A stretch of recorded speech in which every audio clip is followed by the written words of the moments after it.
pagi hari ini bisa bersilaturahmi di Muhammadiyah cabang Lowowaru, dan ini suatu kehormatan untuk saya karena saya adalah salah satu warga Muhammadiyah yang kebetulan berada di cabang Lowowaru ini, tepatnya di Ranting Jatimulyo. Jangan-jangan ketuanya juga saya masih. Siapa ketua Ranting Jatimulyo sekarang?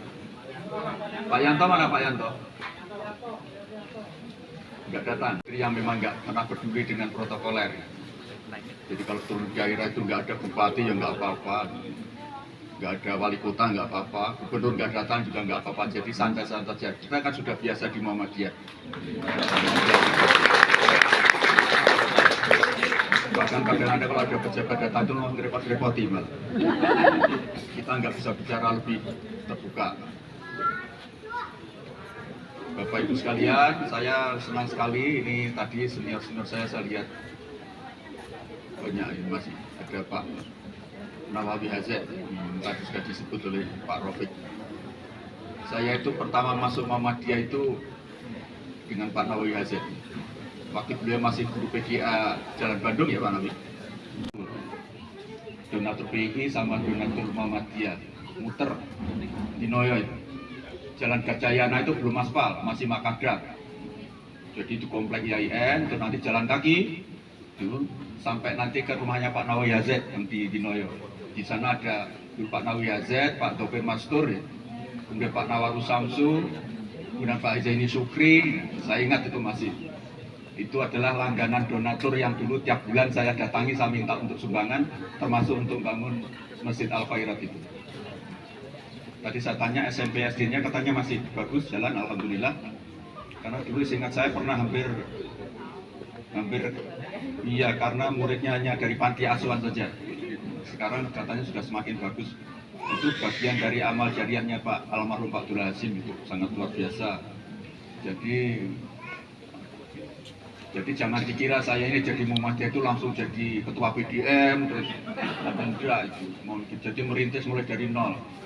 Jadi dulu jadi suruhannya Aisyah. Karena itu saya senang sekali bapak-bapak kita semua masih terus berkhidmat di Muhammadiyah dan semakin berkembang. Setahu saya di sini masih ada beberapa amal usaha yang belum teroptimalkan ya.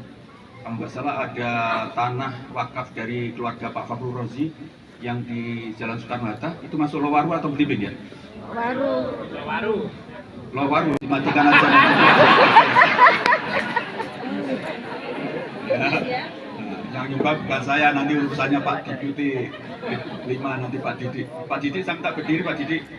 Ini Pak Dr. Didi dari sini. Beliau ini Ketua Majelis Dikdasmen PP Muhammadiyah. Bayangkan gitu. Ingat saya cuma musyawarah cabang yang hadir Ketua Majelis Dikdasmen. Enggak ada seluruh dunia ini ada cabang dihadiri Ketua Majelis Pusat. Jadi disyukuri. Ya lumayan dapat bantuan genset ya, nanti biar dibantu. Biar kalau ada listrik mati tidak bermasalah lagi. Dan waktu itu ditetapkan dibangun di Malang, Kota Malang.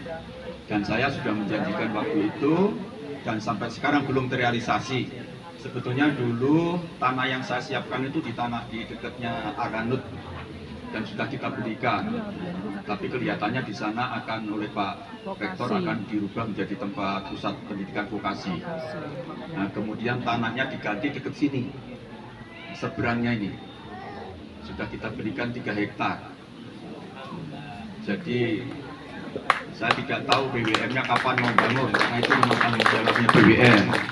Makanya nanti kalau ini sudah ada SD Muhammadiyah yang bagus seperti ini, kemudian nanti di situ ada mu'alimin, di daerah ini Lowowaru nanti menjadi tingkat BWM nanti karena ada mu'aliminnya. Tapi saya tidak tahu sudah seberapa prosesnya. Sudah ada lahan sekitar 3 hektar dekatnya sebelah yang bisa kita libatkan bukan untuk ikut membantu berdirinya mu'alimin itu. Itulah gambaran singkat yang rencana Betul itu Bu Kepala Sekolah, harus punya mimpi-mimpi. Ya. Mimpi besar. Karena salah satu ciri orang yang ingin maju itu punya mimpi. Jadi kalau kita bahwa Islam berkemajuan, ya Islamnya harus punya mimpi. Kalau sekarang sudah seperti ini, sudah jadi juara, saya malah baru tahu kalau kemarin menang di di BNPB. Padahal BNPB kan di bawah koordinasi saya. Dia mana gitu? Untung saja saya nggak diberi tuh, kalau itu kan harus mengeluarkan hadiah itu. Jadi kalau sudah menjadi sekolah aman bencana itu sudah berarti standarnya sudah standar nasional. Artinya bisa dipastikan kalau ada bencana di Malang ini, bencana normal ya, bencana normal itu kalau nggak salah di bawah 6 skala Richter, itu insya Allah sekolah ini berarti dijamin aman. Walaupun tempatnya naik turun itu aman. Penting ini karena jangan sampai orang bayangkan, wah ini tempatnya naik turun begini, kalau nanti ada gempa ya, gimana gitu. Ya itu betul. Kalau perlu ditulis itu Bu Kepala Sekolah di depan sana. Sekolah aman gitu bencana. Ya, biar nanti banyak yang daftar sini. Jadi itu luar biasa capaian-capaiannya, tapi jangan segera puas. Ciri orang yang ingin maju itu selalu tidak puas. Farokta fanshof wa ila rabbika farghab, itu Islam mengajari untuk kita tidak gampang puas. Fa idza farokta fanshof wa ila rabbika farghab, itu kalau kita sudah menyelesaikan pekerjaan itu harus segera berpikir apalagi pekerjaannya harus saya selesaikan, dan terus memohon ridho, mohon pertolongan dari Allah Subhanahu wa Ta'ala.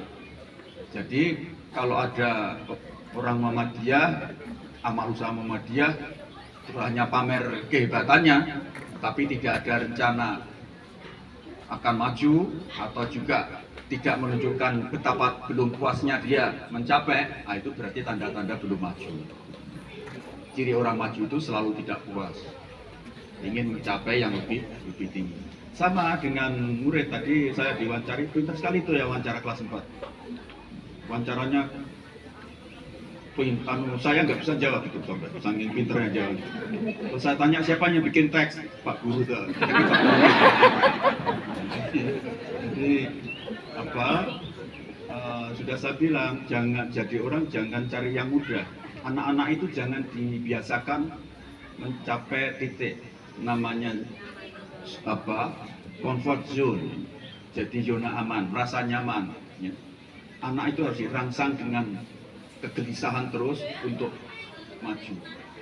Karena itu kalau dia sudah merasa puas, harus dikasih benchmarking, pembanding itu harus selalu di atasnya, jangan membanding yang bawah.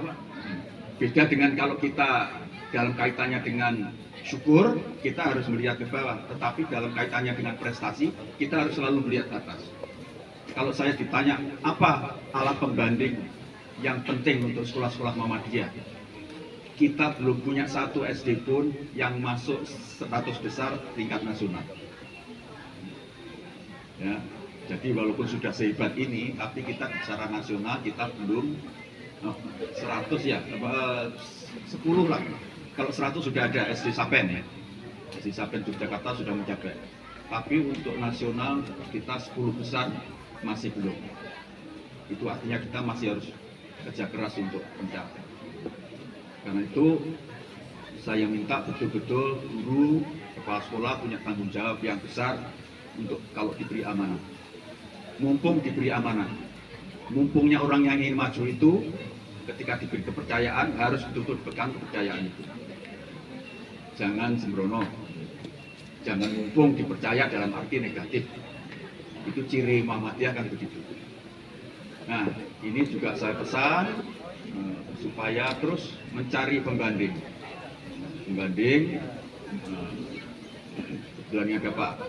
Saya sekarang sedang menginisiasi untuk memberikan bantuan untuk perumahan untuk guru-guru sekolah Muhammadiyah. silahkan nanti di PDM Malang ini kalau masih ada guru-guru sekolah Muhammadiyah yang belum punya rumah dan ingin punya rumah, nanti bisa cari informasi yang sudah kita tetapkan untuk agar bantuan kredit yang kredit murah untuk guru-guru Muhammadiyah yang belum punya rumah. Saya sebetulnya juga punya cita-cita, mudah-mudahan nanti terkabul oleh Allah, membangun semacam dana abadi kesejahteraan guru Muhammadiyah. Jadi ada dana abadi yang kita kumpulkan cukup besar sehingga nanti manfaatnya, keuntungannya itu bisa kita pakai untuk membantu gaji-gaji guru sekolah Muhammadiyah yang masih rendah. Kalau di Malang saya kira sudah relatif bagus, tapi guru-guru yang di luar Jawa terutama banyak sekali sekolah yang tidak memadai. Ada guru TK Muhammadiyah itu yang gajinya cuma 100.000 sebulan. Tentu saja tidak mungkin maunya sekolahnya maju tapi gurunya digaji 100.000. Kemarin kasus yang di Lampung itu mencuat itu di Sumatera Selatan, itu ada guru SD Muhammadiyah yang jalannya 3 kilo tiap bulan gajinya 600.000. Jadi masih banyak. Karena itu saya minta guru-guru yang ada di Malang ini bersyukur, insya Allah para PDM dan PCM sudah memperhatikan. Di tempat lain masih jauh. Nah, ini sedang kita kumpulkan dana dari AMNIA, terutama yang di luar Muhammadiyah, untuk kita kumpulkan nanti kita sisihkan. Kalau sudah ada keuntungannya bisa digunakan untuk membantu. Nah, sekarang yang kita mulai adalah rumah. Jadi kita bekerjasama dengan Perumnas, kerjasama dengan apa Pak? Tapra, tabungan perumahan rakyat ya, tabungan perumahan rakyat, untuk jadi nanti guru-guru boleh memilih kalau di Kota Malang atau sekitar Malang ini ada program Perumnas, boleh mengambil rumah di situ, kemudian nanti transaksinya dengan bank yang sudah kita tunjuk, kemudian nanti kita subsidi, angsurannya itu akan kita subsidi. Dari mana? Itu urusan PP, urusan saya. Dan saya sekarang sudah tidak lagi PP yang mengurusi bidang pendidikan, digeser ke bidang ekonomi. Nah, ini merupakan kerjasama Majelis Ekonomi dengan Majelis Digasmen. Ini yang kita tangani dulu, nasib guru. Kalau gurunya nanti sudah relatif sejahtera, sekolahnya bisa maju. Kalau gurunya nggak sejahtera mau maju, saya termasuk yang tidak setuju kalau kita selalu nyebut-nyebut katanya Kiai Dahlan, carilah, jangan cari kehidupan. Hidup-hidup bilang Muhammadiyah, jangan cari kehidupan di Muhammadiyah itu maksudnya itu jangan korupsi di Muhammadiyah. Ya. Tapi kalau ada guru yang 24 jam waktunya untuk membesarkan sekolah Muhammadiyah, kemudian dia dapat gaji, itu ya sudah seharusnya. Kalau kita nggak gaji malah dosa, namanya dolim.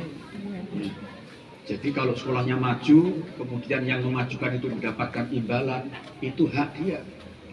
Tidak boleh kemudian kita sebut, kamu cari penghidupan Muhammadiyah, bukan itu. Jadi yang dimaksud Kiai Dahlan itu nggak boleh korupsi di Muhammadiyah. Tapi kalau ada orang yang menghabiskan waktunya untuk mengelola amal usaha Muhammadiyah dan berhasil, ya harus diberi imbalan dia. Bahkan Nabi kan menyatakan kita harus memberi uang, memberi imbalan kepada orang yang bekerja itu sebelum keringatnya kering loh ya. Ini saya minta ya. Jadi karena itu saya sekarang mohon didoakan, mudah-mudahan cita-cita saya itu berhasil. Ya tadi akan mengumpulkan dana abadi, kemudian nanti keuntungannya kalau bisa akan kita sisihkan untuk kita bantu. Nah, sekarang yang kita mulai adalah tadi itu. Ini secara nasional. Karena itu silakan nanti Majelis Digasmen PDM untuk berkoordinasi, guru-guru terutama guru-guru muda yang belum punya rumah bisa nanti berkoordinasi. Nanti Pak Ketua Majelis, Pak Deputi terhadap Ketua Majelis ini makanya saya ajak ini karena memang saya ajak ngomong biar nanti kalau ada apa beliau tanggung jawab gitu. Jadi silakan ya. Jadi ini nanti akan kita upayakan, dan kalau nggak salah sudah kita tetapkan untuk uang DP ya. DP-nya maksimum 1 juta. Jadi kalau lebih dari 1 juta jadi tanggungnya Ketua Majelis. Jadi hanya kita beri kesempatan DP-nya 1 juta dan angsurannya maksimum 800 ya. Maksimum 800.000. Kalau lebih dari itu nanti juga menjadi urusan dari kita, dari PP Muhammadiyah. Kita akan mulai membenahi guru, membenahi pendidikan kita dari kesejahteraan guru dan dosen utama. Pesan saya, siapa yang sudah diberi amanah menjadi guru di sekolah Muhammadiyah, berikanlah yang terbaik kepada para siswanya. Ini amal soleh sekaligus amal jariah. Tapi kalau belum tadi ini, cita-cita yang kami gagas ini belum, itu jumlahnya masih sekitar 4 juta. Yang itu yang Presiden memerintahkan saya, Pak Jokowi, harus tuntas 2014 nanti 0. 2024 0. Kemudian untuk stunting itu tahun 2024 maksimum 14%. Sekarang posisi kita masih 21,6 ya, 21,6%. Jadi paling tidak tinggal 1,5 tahun ini, setahun nanti harus 3% turun.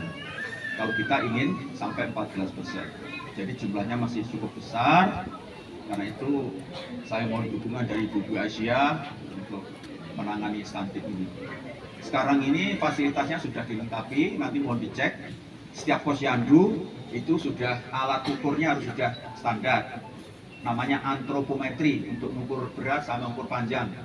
Itu sudah kita tetapkan, seluruh Indonesia harus sudah 100%. Nggak boleh ada posyandu yang ukurnya masih pakai bandul jet-gadget gitu. Itu di samping nggak mutu itu nggak tepat. Jadi sudah kita siapkan dari pemerintah. Kemudian di setiap puskesmas harus sudah tersedia USG, ultrasonografi. Jadi kalau ibu-ibu hamil kalau memeriksakan janin rahimnya tidak perlu datang ke rumah sakit, tapi cukup di. Saya nggak tahu ini kalau tahu ada acara ini tadi dokter puskesmas saya minta datang. Sudah hanya kalau sudah di sini nanti bisa diperiksa dengan USG itu. Nah, nanti kalau dulu dilarang diberi dokter ya, ini sudah dokter ini. Nah, itu kalau nanti diameternya diukur bundernya kepala itu kurang besar, itu potensi untuk stuntingnya tinggi. Karena itu harus dibesarkan sebelum keluar. Sebelum keluar kepalanya harus betul-betul memenuhi syarat. Karena apa? Kalau masih di dalam kandungan itu intervensinya gampang. Gampangnya gimana? Kan lewat ibunya. Tapi kalau sudah keluar itu susah karena intervensinya lewat bayinya. Nah ini dan 1000 hari awal kehidupan itu nanti akan menentukan dia ini akan menjadi manusia Indonesia yang berhasil atau tidak, itu justru 1000 hari. Dan itu ternyata Al-Quran itu. Dan surat Al-Luqman itu.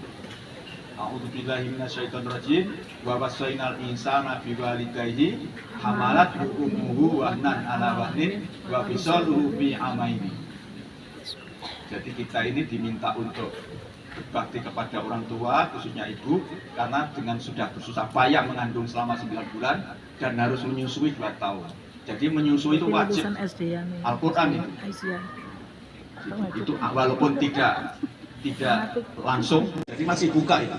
Itulah kesempatan untuk. Tapi kalau sudah nggak jemput-jemput lagi, tutup sudah nggak bisa itu, sudah selesai. Jadi proses pembentukan kepala otak sudah selesai. Ya. Makanya itu ini menjadi target kita karena apa? Karena angka stunting kita masih tinggi. Kita ini mungkin dulu alumni stunting. Makanya nggak terlalu pinter-pinter amat, termasuk saya. Nah, Menko ke depan itu sudah tidak memenuhi syarat seperti saya ini, jadi Menko sudah nggak memenuhi syarat, harus jauh lebih hebat dibanding saya. Jadi saya berusaha, mumpung diberi amanah oleh Pak Presiden, Pak Jokowi, maka ini akan kita maksimalkan. Dan tentu saja saya mohon dukungan dari Ibu Aisyah, apalagi ada dokternya juga Aisyah, ini untuk penanganan. Kalau bisa targetnya 0 lah, mestinya cabang Aisyah Lowaru targetnya stunting 0, tidak boleh ada yang stunting, karena kalau stunting tadi itu. Saya kira itu. Kemudian yang miskin ekstrim sama 60% dari keluarga miskin ekstrim itu stunting. Artinya ada keluarga yang stunting. Karena itu kalau kita menangani miskin ekstrim itu sama juga menangani stunting. Nah, dananya banyak sekarang, dana desa ada, dana kelurahan ada, dari Kemensos ada bansos, kemudian dari provinsi juga ada BLT, itu harus dijadikan satu untuk mengentas kemiskinan ekstrim, termasuk untuk penanganan stunting. Saya rasa Ibu Aisyah juga bisa ya minta data itu dari desa, siapa saja keluarga yang masih punya potensi stunting itu, dan kemudian menyiapkan asupan gizi, makanan tambahan untuk ibu hamil maupun untuk yang bayi yang punya potensi stunting itu. Insya Allah kalau kita memulai dari seribu awal kehidupan ini, itu nanti Indonesia akan betul-betul bisa tercapai untuk SDM yang unggul tadi. SDM unggul itu apa? Yaitu anak yang sehat, generasi yang sehat, yang kuat dan cerdas, kemudian berakhlakul karimah. Jadi 4 ini aja sebetulnya. Bikin anak itu sehat, kemudian cerdas, kuat, akhlak kalau karimah. Sudah cukup. Ya, untuk 4 itu memang tidak mudah. Nah, karena itu sekolah ini saya dukung betul untuk ini. Jangan lupa dulu saya buat kebijakan full day school untuk diterapkan di sekolah-sekolah Muhammadiyah. Saya sudah minta Pak, dan itu dulu nggak bener itu. Jadi school day itu maksud saya juga kimia itu bagian dari full day. Karena itu mestinya di sekolah ini paginya itu pelajaran umum, nanti jam 4 mulai jam 3 sampai ke atas, habis sholat asar ngaji. Itu diniahnya di sini. Kalau ada diniah di luar sini boleh saja, kemudian anak-anak bisa, tapi harus wajib semuanya di. Kelemahan kita itu agamanya kan kurang di sekolah Muhammadiyah itu. Ngajinya tidak fasih. Ngaji itu kan harus dilatih. Kalau hanya diberitahu diajari gurunya nggak akan ngejar. Bahkan untuk ngajari ngaji fasih itu sebenarnya tidak perlu guru. Kakak-kakaknya yang sudah fasih kan. Dan itu penting ketika dunia itu. Ya kan kalau ibu guru sudah mengajari anak kelas 5-6 itu ngajinya fasih, dimulai dari kelas 1, kemudian dia sudah fasih. Anak-anak ini kalau untuk membuat adik-adik kelasnya itu ngajinya fasih, bisa. Bahkan itu merupakan cara yang bagus untuk mengajari anak-anak bertanggung jawab. Gurunya cukup ngawat-ngawati saja, biar jangan banyak main, sehingga cukup jadi dibikin model tutorial saja. Jadi mestinya begitu sholat asar tetap masuk, kemudian ngaji, ditingkatkan kemampuan membaca Al-Qur'annya. Saya iri dengan pejabat-pejabat Malaysia ya. Pejabat Malaysia itu selama orang Melayu ngajinya fasih-fasih. Ngajinya fasih-fasih. Itu mulai dari Mahathir Muhammad sampai Dato' Anwar Ibrahim sekarang, itu ngajinya tidak harus, mungkin lulusan IAIN Indonesia malah kalah. Kenapa? Ternyata itu jadi itu menjadi target, pokoknya tidak boleh bangsa Melayu Malaysia itu yang tidak bisa ngaji. Dan Muhammadiyah juga begitu. Diusahakan semua bisa mengaji yang baik, membaca Al-Quran tadi bacaannya bagus sekali. Malah justru nggak ada speaker, kita bisa melihat makhorijul hurufnya sudah terlatih dengan baik. Nah seperti adik-adik seperti ini kan bisa, kalau cuma ngajari adik-adiknya. Jadi ibu kepala sekolah tidak perlu guru-gurunya yang ngajar. Itu anak-anak yang dari sanawiyah dari kita kan bisa untuk menjadi tutor, mengajari. Sehingga ramai nanti sampai menjelang maghrib misalnya, atau habis zuhur sampai asar paling, kalau nggak berani sampai maghrib. Itu bikin suatu, dan tidak harus di masjid kan, di kelas-kelas bisa. Dulu waktu Mendikbud itu mau saya diniyah itu menjadi bagian dari tadi itu. Jadi kalau siang dari SD negeri itu, sorenya kemudian ke diniyah. Nah kalau saya MOU dengan Pak Menteri Agama itu saya bisa mengeluarkan dana dari bos untuk gaji guru diniyah. Maksud saya waktu itu, sehingga kita tahu bahwa banyak sekali guru-guru diniyah itu kan nggak dapat insentif. Ya, kalau saya itu kecil sekali. Kalau itu saya ada MOU dengan Pak Menteri Agama, kemudian seluruh SD itu SD negeri loh ya, itu setelah siang itu kemudian ke diniyah. Nah di sana kemudian ustadznya bisa diberi, karena dia diberi insentif dari sekolah, maka pasti lancarlah itu. Nah, itu mimpi saya waktu itu. Nah ini mohon sekolah-sekolah Muhammadiyah betul-betul itu. Karena kita ini kan tujuan kita mendidik ini, itu kan mencapai dua sekaligus. Di dunia baik, di akhirat baik. Akan dapat dunia saja, sementara akhiratmu akan terabaikan. Kemudian wa minhum may yaqulu rabbana atina fid dunya hasanah wa fil akhirati hasanah wa qina adzabannar. Atau kamu berdoa minta berhasil di dunia maupun di akhirat dan dijauhkan dari api neraka. Makanya kenapa untuk yang naik haji susah baca doa, suruh doa sapu jagat. Robbana atina itu ayatnya ini gitu. Itu memang doa untuk haji.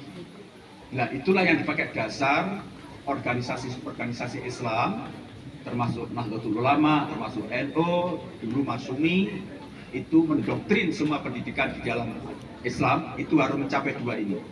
Kuasai ilmu dunia, kuasai ilmu akhirat.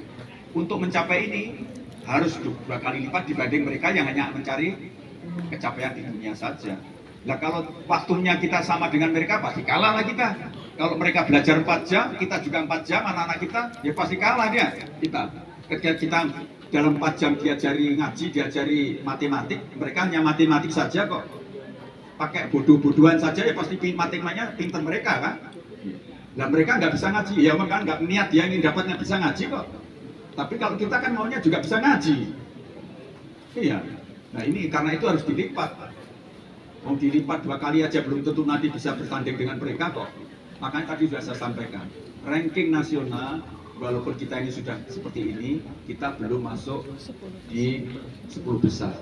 Belum ada satupun sekolah Muhammadiyah, baik SD sampai SMA, itu yang sudah masuk 10 besar. Kita punya 100 lebih perguruan tinggi, belum ada satupun perguruan tinggi juga yang sudah masuk world class. Masih berkisar ITB, IPB, UGM, dan ada satu sekolah swasta yang negeri UPINUS, nah itu selalu naik terus itu UPINUS. Nah, kita kalah. Jadi UMM yang saya juga ikut besarkan juga masih kalah. Belum itu UMM itu masih jauh. Jadi karena itu tadi itu jangan segera puas kalau kita ingin maju.